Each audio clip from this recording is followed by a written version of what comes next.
Bien-aimés dans le Seigneur, je vous salue au nom de notre Seigneur Jésus-Christ.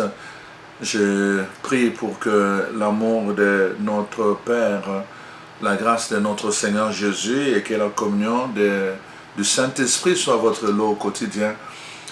C'est un plaisir pour moi de vous retrouver encore cette semaine pour parler avec vous des choses qui concernent notre vie spirituelle, pour nous permettre de croître ensemble. C'est très important, chers frères et sœurs.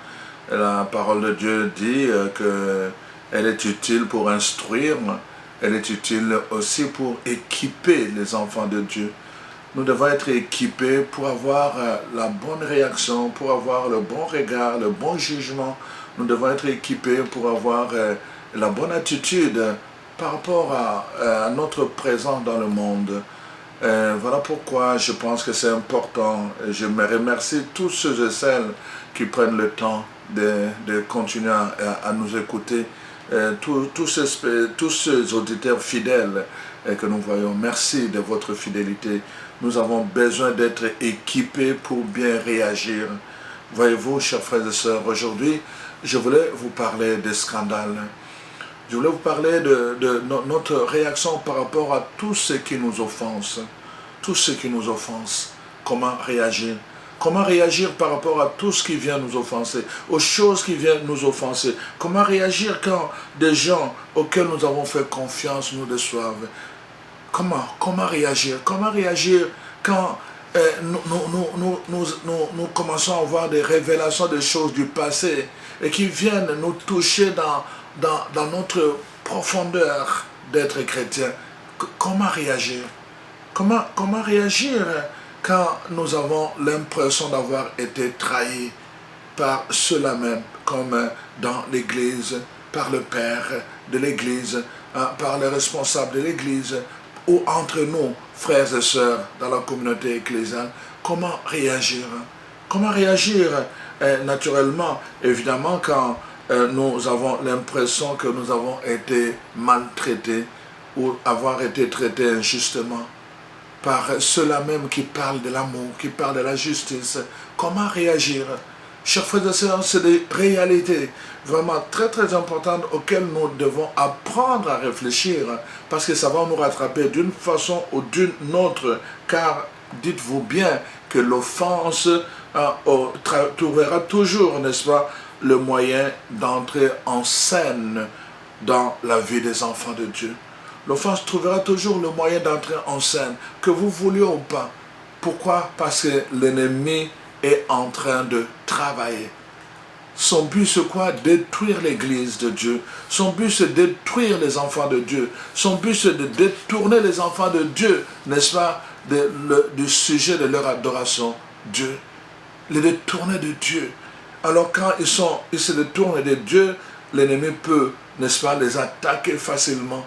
Il peut les détruire, il peut le faire mourir tout ce qui est de Dieu, la nature de Dieu en eux. Voilà pourquoi je vous propose ce sujet qui est: voulez-vous partir vous aussi? Voulez-vous partir vous aussi? C'est dans l'évangile de Jean au chapitre 6, le verset 67. Chers frères et sœurs, je pense que c'est très important de réfléchir. Ça, c'est la question fondamentale que Jésus pose à ceux-là même qui le suivaient, ceux qui lui sont restés fidèles. Voulez-vous partir vous aussi? Pourquoi? Parce qu'il y a eu des gens qui sont partis, les gens qui ont cessé de continuer la marche avec lui. À cause, il a dit, êtes-vous scandalisés? Il y aura des scandales. Bien sûr, pour Jésus, ce n'était pas parce qu'il avait fait le mal, mais parce qu'il avait donné une révélation. Mais il y aura aussi des scandales parce que les gens auront fait le mal. Il y aura le mal, des choses que nous n'aurons pas bien compris, des choses qu'on nous aura mal rapportées et qui va provoquer en nous la révolte, qui va provoquer en nous des sentiments contrariés. Et c'est très important que nous puissions aborder ce sujet. Notre Église a traversé pendant longtemps des situations très très difficiles, autant pour les victimes que pour nous chrétiens, pour nos prêtres. Il n'y a pas longtemps, nous avons connu une vague de dénonciations avec la question des prêtres pédophiles. Ça déferlait dans les médias. Chaque semaine, chaque mois, ça revenait. On n'avait pas de répit. Pendant longtemps, on a vu comment les gens ont écrit des lettres pour demander qu'on raille leur nom dans les registres paroissiaux. Ils ne voulaient plus être chrétiens. Ils ont eu honte. Ils ont eu honte de porter ce nom de chrétiens et de chrétiens catholiques. Nous avons eu une autre vague comme ça quand on a sorti le film Da Vinci. Nous avons eu une vague de gens qui ont eu, alors que le livre s'appelle roman, c'est-à-dire qu'un roman, c'est-à-dire une mise en scène à partir peut-être des éléments historiques. Il y a des gens qui ont été questionnés dans leur foi et qui ont mis tout en doute à partir d'un livre et ils n'avaient jamais eu le temps de lire le livre qui s'appelle la Bible. Ils ont lu d'autres livres, ils ont tout remis en doute alors qu'ils n'avaient jamais lu le livre Biblios, la parole de Dieu, la Bible. Et ils ont pris la décision d'abandonner l'Église. Ils ont abandonné. Certains ont écrit pour qu'on puisse railler leur nom dans les registres paroissiaux. Et dernièrement, nous sommes en pleine tempête avec toutes les révélations de ces ossements qu'on a découverts des enfants, n'est-ce pas, autochtones qui ont été retrouvés. Et les versions, évidemment, qui ne sont pas encore vérifiées. Mais jusque-là, les gens, n'est-ce pas, ont porté leur attention juste par rapport à ce que les médias ont apporté. Alors qu'il y a des documents, il y a des éléments, d'autres éléments, n'est-ce pas? Mais les médias ont rapporté les choses en tant que, évidemment, les médias ont leur façon de présenter les choses. Et on a vu encore, on est en train de recevoir les gens qui appellent pour que leur nom soit raillé des registres paroissiaux et qui abandonnent de suivre le Christ. Ils ont honte de leur identité de chrétiens. Chers frères et sœurs, et c'est là, quand le scandale vient dans le monde, dans l'Église, quand la trahison se fait voir, se fait révéler, quand nous faisons face à des situations comme ça qui viennent nous offenser, comment réagir? C'est pour cela que je pensais à cette question, parce que Jésus lui-même a commencé par cela. Voyez-vous, il a dit, cela vous scandalise-t-il? Et il pose cette question à ses apôtres, mais cette question est posée à chaque époque, à chaque chrétien. Voulez-vous partir, vous aussi? Chers frères et sœurs, cette question est très très importante parce que d'abord, la parole de Dieu nous dit que dans le temps de la fin, l'amour de plusieurs va se refroidir. Leur amour pour Dieu, leur amour pour l'Église, leur amour pour le prochain va se refroidir à cause des événements, à cause des circonstances extérieures. Mais en même temps aussi, c'est un indicateur que cet amour n'a pas été bien enraciné. Voilà pourquoi nous devons apprendre. La Bible dit dans 1 Corinthiens 10, n'est-ce pas, 11 en particulier, mais avant tout, 1 Corinthiens 10 rapporte l'histoire de tous ces hommes et ces femmes qui ont été abreuvés à la même source. Ils ont mangé la même nourriture, ils ont reçu la même parole, ils ont été baptisés dans le même bain. Et la parole de Dieu dit, pourtant tous n'ont pas survécu. Certains sont morts dans le désert. Et la Bible dit, cela a été mis par écrit pour nous servir, nous, d'exemple. Pour servir d'exemple à notre génération. Pour que nous puissions tirer des leçons de leur façon de faire, leur mode d'être, et que nous puissions tirer des leçons pour notre vie et notre façon de vivre notre foi aujourd'hui. Chers frères et sœurs, je vous ai dit, le scandale il y en aura toujours. Je vous l'ai dit, il y en aura toujours. Les trahisons, il y en aura toujours. Laissez-moi vous dire cela. Et les occasions d'offense, il y en aura toujours, même dans l'Église, même parmi les chrétiens. Il y aura toujours des gens qui vont offenser. Et comme je vous l'ai dit, l'offense trouvera toujours une occasion d'entrer en scène dans la vie des chrétiens. Ça, je vous l'ai dit et je ne peux pas nier. Et Jésus lui-même a dit, malheureux celui par qui le scandale va entrer. Malheureux par lui. Mais toujours est-il que le scandale sera là. Mais comment nous devons nous comporter? Et c'est ça la question la plus essentielle que nous avons à nous poser aujourd'hui, quand nous voyons cette série de choses. Des gens qui vont parler du passé de l'Église, à telle époque, on a eu ceci. Déjà dans l'ancien temps, déjà avec l'esclavage, où les gens ne connaissaient pas vraiment toute la notion de l'être humain, l'être noir. On a pensé pendant longtemps que le noir n'avait pas d'âme. Et même l'Église a soutenu cela. Et c'est ça qui a occasionné tout le trafic de ce qu'on appelle les esclaves, où des millions de personnes sont mortes dans la mer. Ils ont été jetés parce qu'ils ne pouvaient pas supporter, n'est-ce pas, cette traversée de l'Atlantique. À cause de l'ignorance de l'humain, il y a eu des trahisons, il y a eu des drames, il y a eu des scandales orchestrés par le monde, mais orchestrés aussi par l'Église. Cette Église qui est la nôtre.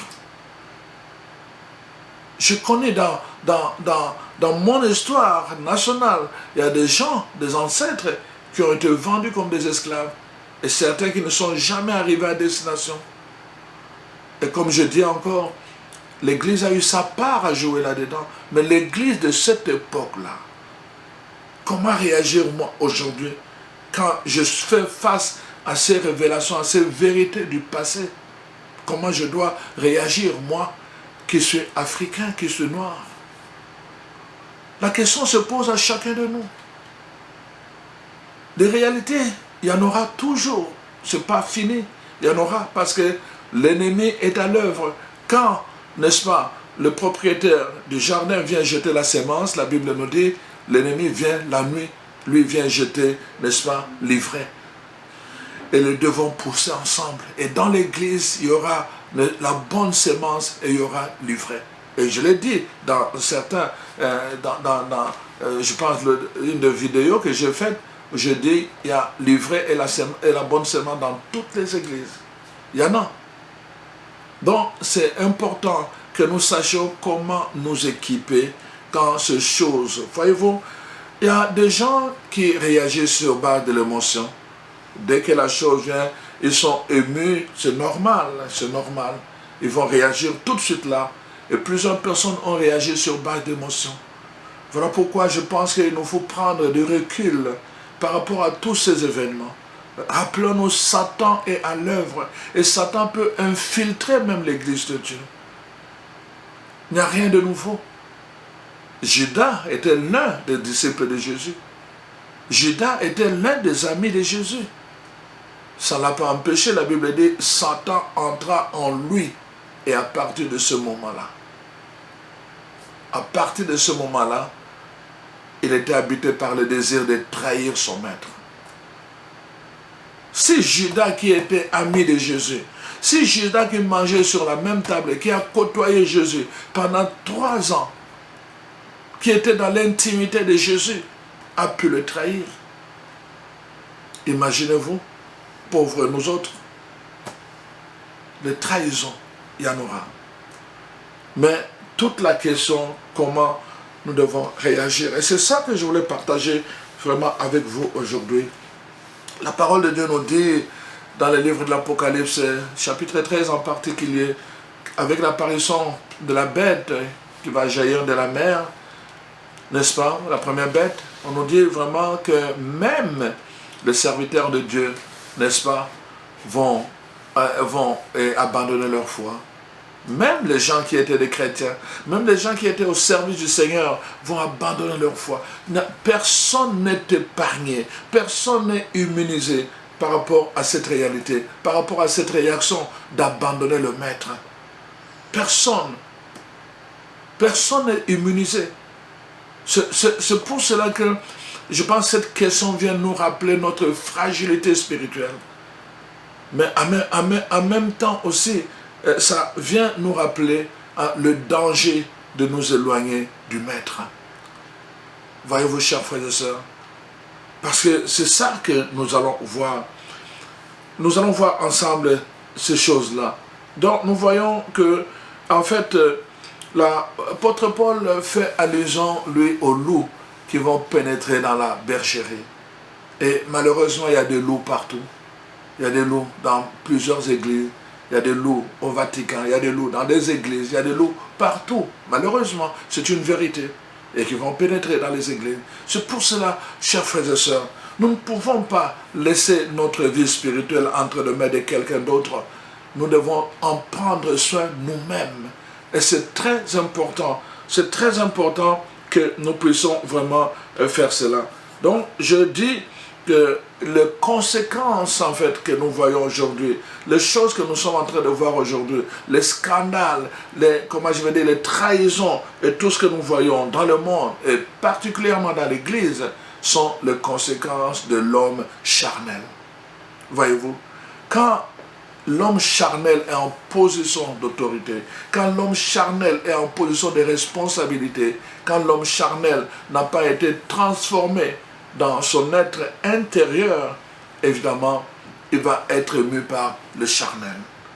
On ne peut pas attendre, la Bible le dit, on ne peut pas attendre de la chair quelque chose de l'esprit. On ne peut pas attendre de l'esprit quelque chose de la chair. Ce qui est chair est charnel. C'est la conséquence de l'être charnel. Voilà pourquoi nous devons nous poser cette question-là. Qu'est-ce que le baptême a fait de nous? Jusqu'où le baptême a transformé notre être profond? Sommes-nous encore charnels ou bien nous sommes devenus des spirituels? Nous avons atteint les degrés spirituels. C'est-à-dire nous avons laissé Jésus croître et grandir, atteindre sa maturité dans notre être charnel. Nous avons le corps, l'être humain, du point de vue biblique, je vous ai dit, se définit comme un esprit dans un corps avec une âme. Un esprit, nous sommes un esprit parce que nous sommes créés à l'image et à la ressemblance de Dieu. Dieu est esprit. L'être humain est d'abord un esprit, mais dans un corps. Donc c'est l'esprit qui doit prendre le devant.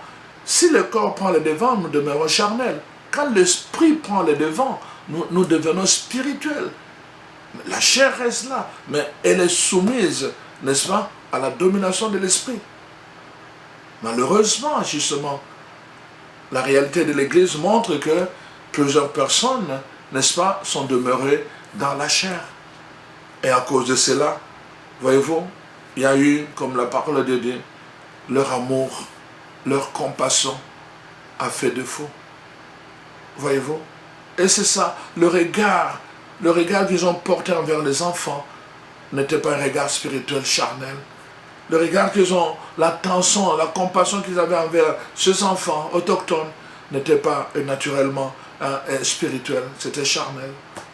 Voyez-vous, nous attendons naturellement la vérité là-dessus, parce que les enquêtes sont en train d'être faites. Mais toujours est-il que ça nous met en garde, ça vient révéler cette réalité que quand l'homme est charnel, est défini par le charnel, il y a toujours des conséquences qui peuvent aller jusqu'au scandale, jusqu'à la trahison, comme nous l'avons montré à travers l'histoire de l'Église. Voilà, chers frères et sœurs, important que nous puissions vraiment nous en rendre compte. Dans plusieurs extraits de la parole de Dieu, la Bible nous invite à prendre garde. Prenez garde, prenez garde. Cette expression revient plusieurs fois dans la Bible. Prenez garde. La parole de Dieu va dire, prenez garde, soyez vigilants, de peur que vous ne veniez à déchoir de votre fermeté. Prenez garde, soyez vigilants. Mon propos vraiment traite de cela. Comment prendre garde? de nous-mêmes, de notre foi, en étant dans ce monde? Comment être vigilant sur notre vie spirituelle, en étant dans ce monde où il y aura des scandales dans le monde et dans l'église? Comment prendre garde? Et c'est cela vraiment que la parole de Dieu nous dit. Prenez garde. Nous avons besoin vraiment de prendre garde de nous-mêmes. Nous avons besoin de prendre garde. Ça, c'est une responsabilité qui nous incombe. C'est pour cela, voyez-vous, que la parole de Dieu est libérée pour nous aider. Comme je l'ai dit tout à l'heure dans 2 Timothée 3, n'est-ce pas? La parole 16, la parole de Dieu est libérée pour nous équiper, pour nous instruire et pour nous équiper, afin que nous apprenions à prendre garde de notre vie spirituelle. Nous devons protéger notre cœur, nous devons protéger notre esprit, nous devons protéger notre âme, nous devons protéger cela. Parce qu'il y aura des événements à l'extérieur, des persécutions, des incompréhensions, des trahisons, des scandales. Mais nous devons protéger notre cœur. Et c'est ça, vraiment, nous allons voir comment nous devons le faire. La parole de Dieu donc nous dit dans l'évangile de Jean, voyez-vous, je vais commencer d'abord par cela. L'évangile de Jean, le chapitre 6, voyez-vous, le verset Jean 6. Voici ce que la parole de Dieu dit à partir du verset 60. Plusieurs de ses disciples, après l'avoir entendu dire « Cette parole est dure, qui peut l'écouter ?» Jésus, sachant en lui-même que ses disciples murmuraient à ce sujet, leur dit « Cela vous scandalise-t-il? C'est l'esprit qui vivifie, la chair ne sert de rien. Et les paroles que je vous ai dites sont esprit et vie. Mais il en est parmi vous quelques-uns qui ne croient point.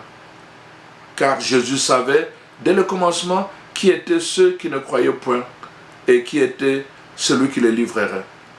Et il ajouta, c'est pourquoi je vous ai dit que nul ne peut venir à moi si cela ne lui a pas été donné par le Père.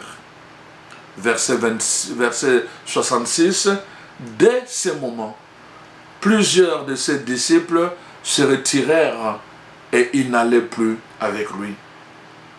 Jésus dit au 12, verset 67, et vous, ne voulez-vous pas aussi vous en aller? Verset 68, Simon-Pierre lui répondit, Seigneur, à qui irions-nous? Tu as le parole de la vie éternelle. Et nous avons cru, et nous avons connu que tu es le Christ, le Saint de Dieu. Chers frères et sœurs, voyez-vous, les gens ont été scandalisés par le propos de Jésus. Quelle que soit la nature du scandale, les gens sont scandalisés. Et à cause de cela, ils ont pris tout de suite là la décision de quitter Jésus. Ne les quittez pas. Nous allons voir, chers frères et sœurs, ensemble, c'est important que nous puissions comprendre pourquoi ces choses sont arrivées. Pourquoi ils ont quitté Jésus? Parce qu'ils ont été dirigés par les émotions. Donc on voit vraiment que c'est important. Ils ont abandonné Jésus. Ils ont cessé de marcher avec lui. Alors la question que Jésus pose nous rappelle notre fragilité spirituelle. Tous en effet, comme je l'ai dit, nous pouvons trahir le maître comme Judas l'a fait. Il a trahi son maître. La parole de Dieu parle de beaucoup d'appelés et peu d'élus. Pourquoi il y a beaucoup d'appelés et à la fin seulement peu arrivent? C'est parce que justement en chemin, plusieurs décident de quitter le maître. Voilà pourquoi nous avons besoin vraiment de réfléchir pour que nous ne puissions pas perdre tout le temps que nous avons mis à croire en Dieu et qu'à la fin, le Seigneur nous dise « Je ne vous connais pas, vous ne m'appartenez pas. » Parce que nous l'avons quitté. Chers frères et sœurs, chers amis de Dieu, vraiment, laissez-moi vous dire que le chemin du disciple, le chemin de celui qui marche à la suite du Christ est fait par, n'est-ce pas, je veux dire, le chemin de ceux qui veulent marcher à la suite du Christ n'est pas fait pour les timorés et les lâches spirituels. Ce n'est pas fait pour ces gens-là. Si tu es un timoré, timoré c'est la peur. Les gens qui sont habités par la peur, la honte. Ce n'est pas fait pour eux. Ce n'est pas fait pour les gens qui sont lâches sur le plan spirituel. Pourquoi? Parce que Jésus lui-même dit, n'est-ce pas, il y a une croix à porter. Il y a des croix à porter à la suite du Christ. La parole de Dieu nous dit, le chemin à la suite du Christ, d'abord, c'est le chemin de l'amour. Il a dit, voilà, tu aimeras le Seigneur, ton Dieu, de tout ton cœur, de toute ton âme, et tu aimeras ton prochain comme toi-même. C'est le chemin que le Christ nous a tracé, le chemin de l'amour. Mais il a ajouté aussi, nul ne peut venir à moi s'il ne prenne d'abord sa croix, n'est-ce pas? Il doit se charger. Celui qui veut venir à ma suite, n'est-ce pas, la parole de Dieu dit cela, celui qui veut venir à ma suite, qu'il prenne sa croix, n'est-ce pas? Qu'il se charge de sa croix, qu'il renonce à lui-même et qu'il me suive. Qu'il renonce à lui-même, qu'il prenne sa croix et qu'il me suive. Il y a une croix. Donc, il y a une croix. Mais quelle est la forme de cette croix? Quelle est la forme de cette croix? La croix va varier. Le scandale peut être une croix. Moi, comme prêtre, c'est une souffrance. C'est une souffrance d'être là devant les gens. C'est une souffrance de porter ma chemise et de m'identifier comme prêtre aujourd'hui. C'est une croix que je porte. C'est une souffrance qui est dans mon cœur, de porter le poids, d'être solidaire avec des choses qui se sont passées au début du siècle. Je n'étais même pas là. L'Église aujourd'hui n'était même pas là. Mais nous portons ce poids-là comme une croix, comme une souffrance, chers frères et sœurs. C'est une souffrance chaque fois quand on accuse un prêtre dans les médias. C'est une souffrance pour moi et pour tous les prêtres. C'est une souffrance pour l'Église. Celui qui veut marcher à ma suite, il doit porter la croix. Et Jésus le dit, parce que justement, le chemin à la suite de Jésus, quand tu es lâche, quand tu as honte, quand tu as peur, tu ne peux pas. Il y aura tellement de scandales, il y aura des persécutions, il y aura des trahisons. Si tu n'es pas fidèle, tu n'es pas déterminé pour aller jusqu'au bout, tu n'iras pas. Tu n'iras pas. Moi-même, j'ai eu des moments comme ça, j'ai déjà témoigné de ça. Où je me suis posé la question, dois-je quitter cette église? Vous allez entendre mon témoignage que j'ai donné, la confession d'un prêtre, qu'on a enregistré déjà. Chers frères et sœurs, je vous partage cela. Les gens pensent qu'il n'y a que ceux-là qui souffrent. Nous aussi, nous souffrons. Nous aussi, nous souffrons. C'est douloureux pour moi de me tenir en avant. C'est douloureux pour moi de marcher dans la rue et de me faire reconnaître comme prêtre catholique. Je veux que vous compreniez cela. Je veux que vous compreniez cela, chers frères et sœurs. Voilà pourquoi je dis, moi je fais le choix. Je fais le choix. Je fais le choix de rester. Et je vais vous dire pourquoi. S'il n'y a pas la foi, sans la foi, chers frères et sœurs, cette espérance de croix devient difficile à porter, à assumer. Surtout quand ce n'est pas nous qui sommes responsables directs, que nous devons porter de façon solidaire la souffrance des autres. Sans la foi, l'expérience de la croix devient douloureuse à porter. Sans la foi, l'expérience de la croix devient inacceptable. Et alors, elle affaiblit notre détermination. Nous avons besoin vraiment de regarder toutes ces choses, ces scandales, ces trahisons avec les yeux de la foi, avec les yeux de l'esprit et non pas de la chair. Sinon, nous ne pouvons pas aller jusqu'au bout. C'est pour cela que Jésus nous dit dans sa parole, n'est-ce pas, qu'il a deux chemins. D'abord, le chemin qui est large, que tout le monde emprunte, mais en empruntant ce chemin, les gens se séparent de lui. Mais il y a un chemin qui est étroit, c'est le petit chemin que peu de gens trouvent, mais c'est le chemin que lui a tracé pour le suivre. Pour le suivre, le chemin étroit. Nous avons besoin de trouver ce chemin. Peu de gens trouvent ce chemin. Parce que c'est exigeant. Parce que ça demande une renonciation, comme je l'ai dit. Une renonciation. Ça demande vraiment une détermination. Ça demande une conviction. Nous devons avoir une conviction d'aller jusqu'au bout en disant vraiment que c'est important que je puisse faire la différence. Voyez-vous, chers frères et sœurs, voilà pourquoi je pense que nous sommes là. Alors je dis, qu'est-ce qu'il faut faire? Comment demeurer fidèle malgré tout cela? Je vous parle là de dire qu'il faut persévérer. Je vous parle là de dire qu'il faut faire le choix de rester avec lui. Oui, comment demeurer fidèle malgré toutes ces trahisons? Comment ne pas prendre une décision rapide, n'est-ce pas, qui est mue par les émotions? Comment? La première chose, je pense que c'est très très important, c'est que nous devons bien fixer notre regard. Comme je l'ai dit, nous devons apprendre à fixer notre regard sur Jésus-Christ le Maître. Jésus n'a jamais trahi, il n'a jamais volé, il n'a jamais abusé des enfants. Il est vraiment le modèle parfait, il est l'image visible du Dieu invisible, le modèle parfait qui nous a été donné comme pour marcher dans le chemin du royaume. Il a donné sa vie, il n'a pas volé, il a donné sa vie. Nous devons fixer notre regard sur lui, parce que lui n'a jamais trahi. Et le message qu'il nous laisse dans sa parole, c'est ça le message qui est proclamé. C'est ça, nous devons fixer notre attention sur ce message, sur la parole de Dieu. Dès que nous commençons à éviter de fixer notre regard sur lui, nous allons nous écrouler, exactement comme Pierre l'a fait, en marchant sur les eaux. Jésus a dit, viens. Il a commencé à marcher parce que son regard était sur la main tendue de Jésus. À partir du moment où il a entendu le bruit de la vague, n'est-ce pas, parce qu'il y avait la tempête, la parole de Dieu nous dit, dès qu'il a détourné son regard de Jésus, il s'est mis à s'enfoncer.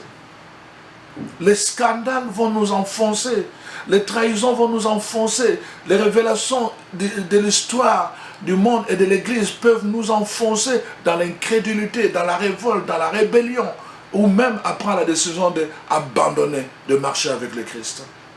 Nous devons fixer notre regard sur Jésus. Nous devons demeurer attentifs à sa parole. La parole, dans la parole de Dieu, nulle part on va te dire il faut violer, nulle part on va te dire il faut voler, nulle part on va te dire il faut être méchant. La parole de Dieu nous invite au contraire à des attitudes nobles dans notre relation avec Dieu. Et Dieu dit pas seulement avec moi, vous devez avoir la même attitude avec votre frère, avec votre soeur. Qu'est-ce qu'il y a de meilleur à donner sinon cela? Voilà pourquoi, chers frères et sœurs, la première chose, c'est fixer notre regard sur Jésus. Vraiment, c'est lui le modèle. Il a donné sa vie sur la croix et il nous rappelle justement le bras ouvert que nous avons une place sur lui.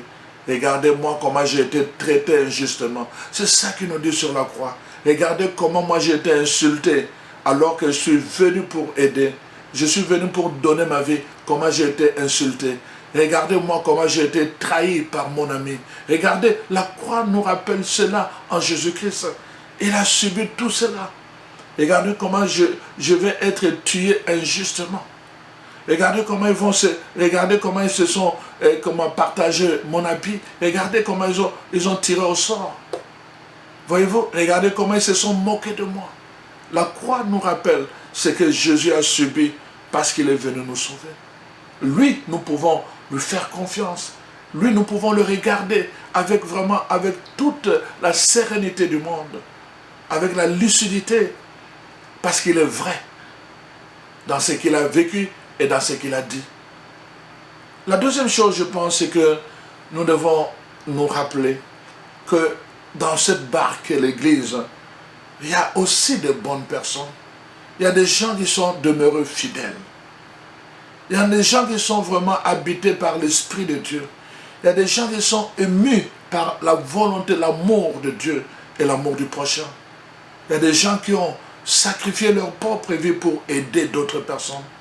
Nous avons entendu, n'est-ce pas, ce père, n'est-ce pas, qui a donné sa vie à Rome. Quand on voulait, n'est-ce pas, prendre toute une famille pour les amener, les Allemands, le père Kolb, Maximilien, n'est-ce pas? On nous dit de son témoignage, il y a une famille juive, qui devait être amenée pour l'exécution. Et il a dit, moi je veux prendre leur place. Je veux prendre leur place. Ce prêtre-là a donné sa vie pour sauver une famille juive. Et les descendants de cette famille étaient là lors de sa canonisation. Il y a des gens qui ont donné, qui donnent leur vie. Il y a des gens qui sont capables d'être vrais, authentiques, à cause de leur foi, de leur conviction en Jésus-Christ. Et à cause de ces gens-là, nous pouvons choisir de continuer à marcher avec Christ dans la barque, dans l'église. Mais aussi, je le disais, voyez-vous, la parole de Dieu nous donne un exemple dans l'Ancien Testament. Dans le livre de 1 roi, n'est-ce pas?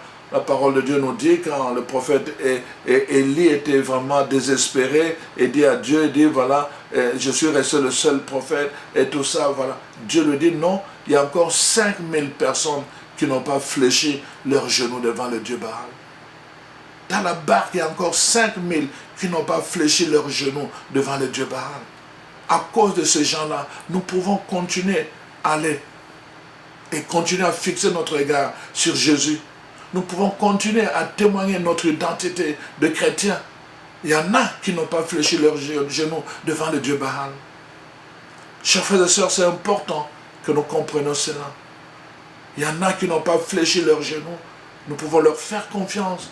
Avec eux, nous pouvons faire confiance. Je connais un prêtre qui était pour nous comme un père, l'abbé Jean Célestin.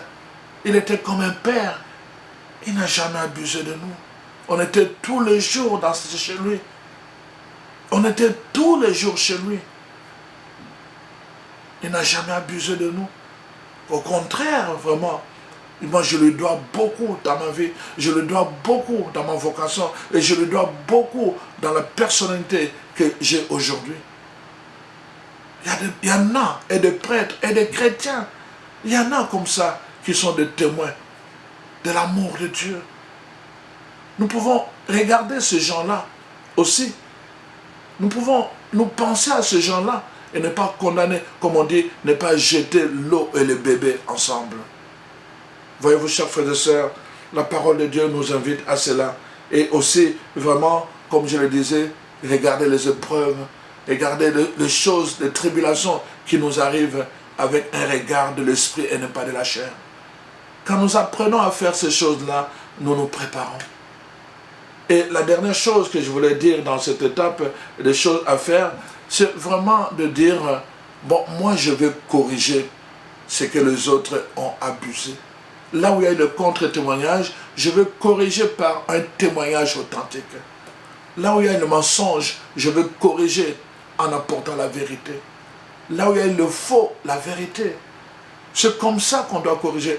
Rappelez-vous, j'ai lu, je pense, un livre où on rapporte l'histoire de cet ambassadeur autrichien, n'est-ce pas, à l'époque de la Deuxième Guerre mondiale. Quand il a su que Hitler, n'est-ce pas, faisait passer au gaz des milliers et des milliers de juifs, n'est-ce pas, il a dit ceci, il a commencé lui aussi à donner les visas à des milliers et des milliers de juifs pour le faire sortir de l'Allemagne. Et qu'est-ce qu'il se disait? Il a dit ceci, si à cause d'un chrétien, il y a des milliers de juifs qui sont morts, je voudrais qu'à cause d'un autre chrétien, des milliers de juifs soient sauvés.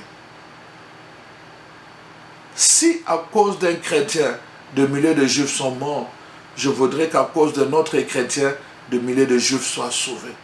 Et cet autre chrétien, c'était lui, l'ambassadeur autrichien. Et si chacun pouvait dire cela, au lieu de claquer la porte, au lieu de sortir de la barque, au lieu de quitter le maître, si chacun, au lieu d'abandonner de marcher avec lui, si chacun pouvait dire, à cause de prêtres, à cause de chrétiens, à cause de l'église, il y a eu des scandales, je voudrais qu'à cause d'autres prêtres, à cause d'autres chrétiens ou à cause de cette nouvelle église, qu'il y ait un témoignage. Si chacun pouvait dire, et que cette personne, ce prêtre, c'est moi, et ce chrétien, c'est toi, et si chacun pouvait se dire cela, imaginez comment nous pouvons corriger l'histoire, non pas avec la révolte, avec la rébellion, avec l'abandon, mais avec l'amour qui guérit. Voyez-vous, chers frères et sœurs, dans l'évangile de Marc, la parole de Dieu nous donne 4 types de personnes, de chrétiens. Marc nous dit ceci, je vais le lire encore. Marc dit ceci, voilà, à partir du verset 13.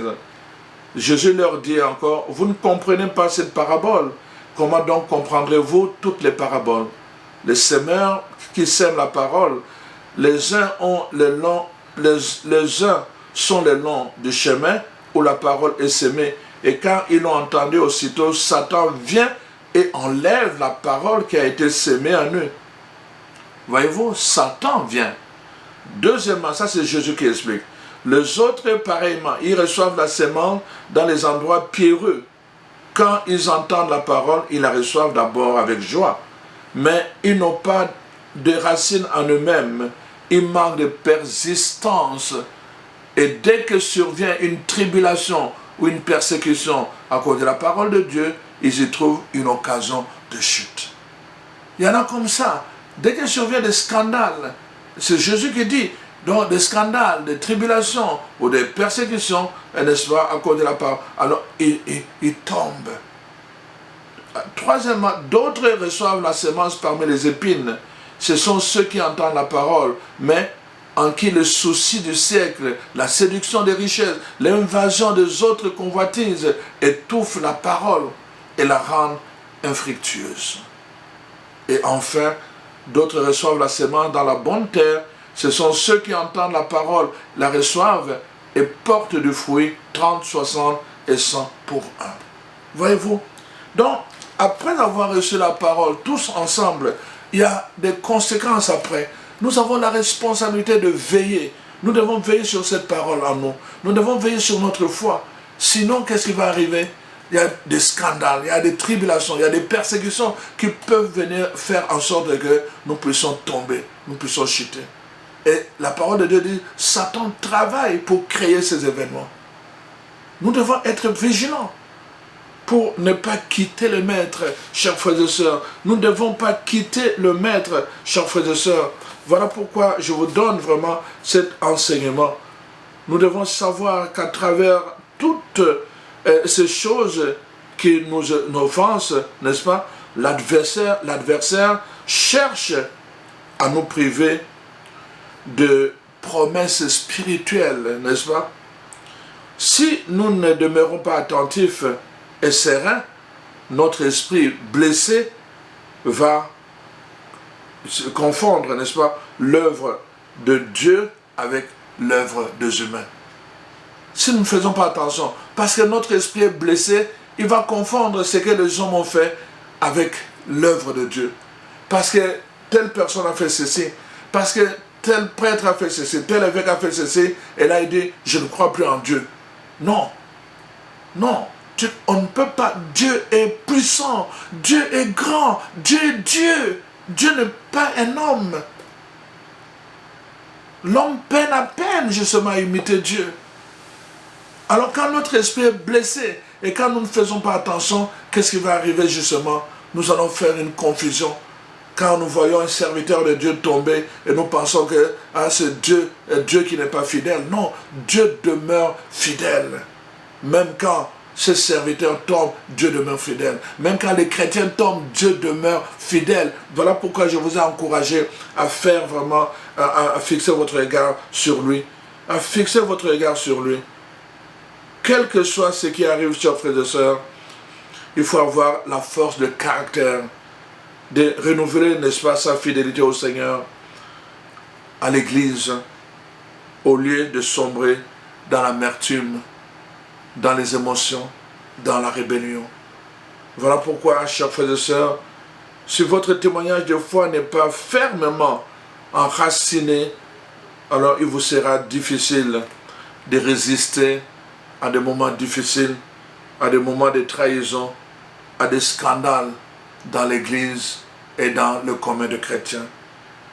Voilà pourquoi je vous dis, chers frères et sœurs, n'abandonnez pas votre foi. C'est la parole de Dieu qui dit, n'abandonnez pas votre foi à cause d'un homme, à cause d'une congrégation, à cause d'une communauté. N'abandonnez pas votre foi. Je vous dis, chers frères et sœurs, ne quittez jamais votre Sauveur Jésus-Christ. Ne quittez jamais votre Sauveur Jésus-Christ. Ne le quittez jamais. Ne l'abandonnez jamais. Quand Judas a quitté Jésus, on sait comment ça finit. Il s'est donné la mort. Il a fini par le suicide. Vous allez finir par un suicide spirituel. Ne les quittez jamais, chers frères et sœurs. Chers frères et sœurs, n'ayez pas honte. Ça, c'est Paul qui dit, n'ayez pas honte de l'évangile. N'ayez pas honte de l'évangile. C'est Paul qui dit ça à Timothée. N'ayez pas honte de l'évangile et n'ayez pas honte de moi qui suis en prison. N'ayez pas honte. N'ayez pas honte de votre identité. N'ayez pas honte de l'évangile de Jésus-Christ. N'ayez pas honte. Voilà les raisons pour lesquelles moi, j'ai décidé de ne pas l'abandonner. Voilà les raisons pour lesquelles j'ai décidé de ne pas les quitter. Même si dans mon histoire, je connais des choses horribles. Des milliers, des millions de mes ancêtres qui sont tombés dans la mer à cause de l'esclavage. Et même si je sais que l'Église a eu une part à jouer là-dedans, j'ai choisi de ne pas l'abandonner. J'ai choisi de ne pas le quitter. J'ai choisi de ne pas abandonner la foi. J'ai choisi de ne pas avoir honte de mon Seigneur et de mon Sauveur. J'ai choisi de ne pas avoir honte de lui, même s'il a été crucifié sur la croix de façon honteuse. J'ai choisi de ne pas avoir honte de lui. Je n'ai pas honte de l'évangile. C'est pour cela que je continue à prêcher, je continue à parler et je parlerai tant que le Seigneur me donnera l'opportunité, la force, la santé. Je continuerai à parler et à témoigner qu'il est vivant, qu'il est le Seigneur, que lui, il est venu pour donner la vie. Alors, soyez bénis, chers frères et sœurs. Je vous encourage, vous aussi, vraiment, à professer votre foi, à déclarer votre foi. Que, comme dit Paul dans Romains 8, ni la mort, ni la détresse, ni les scandales, ni la persécution, ni les trahisons, que rien ne puisse vous séparer de l'amour de Dieu qui a été manifesté en Jésus-Christ. C'était mon choix à moi. J'espère que ça sera aussi votre choix. Alors, soyez bénis dans le nom de Jésus. Amen.